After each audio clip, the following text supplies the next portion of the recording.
Если эта сосулька упадет, она ударится об землю, отрикошетирует на эти машины, которые стоят здесь. Эти ледяные наросты настолько велики, что похожи на сталактиты. Только вот жителей пятиэтажек на улице Хади-Такташ они совсем не радуют.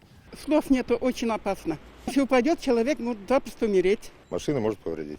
Я уже не говорю даже о том, что если кто-то там высунется с балкона, и эта сосулька ему на голову упадет, то тогда несчастный случай неминуем. Таких ледяных и снежных наростов в Казани не сосчитать. Авиастроительный район, улица Хлебозаводская. Здесь все сосульки на камеру фиксируют сотрудники административно-технической инспекции. С начала года составили уже 125 протоколов за несвоевременную очистку крыш. Показатель в 2 раза больше прошлого года. Среди нарушителей практически все управляющие компании Казани. За такие сосульки и снежные шапки на крышах домов управляющие компании могут заплатить немалую сумму. На должностное лицо по закону могут наложить штраф от 15 до 30 тысяч рублей. Для юридических лиц сумма штрафа доходит до 300 тысяч. И еще больше придется выложить тем, кто нарушит закон повторно.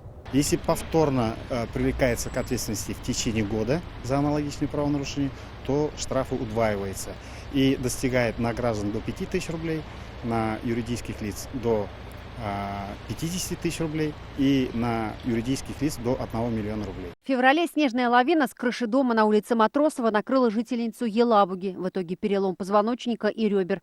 А это уже Казань. Снег с крыши придавил автомобиль на улице Читаева. Подобный случай был и в Зеленодольске. По всем фактам прокуратура потребовала привлечь к ответственности управляющие компании. В нашей компании конкретно никаких таких подобных случаев не было, потому что мы к этому относимся серьезно. Дополнительно бывает так, что приглашаем людей, потому что все же своими силами это сложновато. Крыша там может быть 500 квадратных метров, достаточно хорошо очистить это.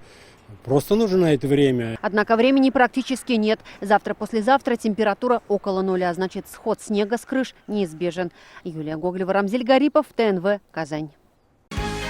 Закажи рекламу на ТНВ. Телефон в Казани 5 705 100.